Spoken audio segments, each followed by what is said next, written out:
FN, siswa kelas 12 di SMAN 72 Jakarta, diduga menjadi pelaku peledakan sejumlah bangunan sekolah pada Jumat 7 November 2025.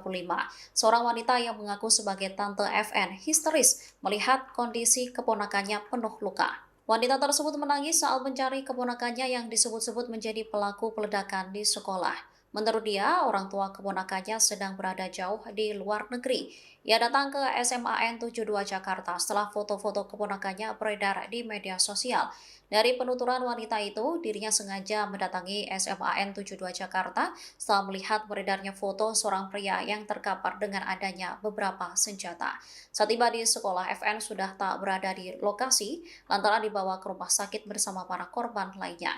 Sementara FN saat ini diduga tengah menjalani. Download Tribun X sekarang, menghadirkan lokal menjadi Indonesia.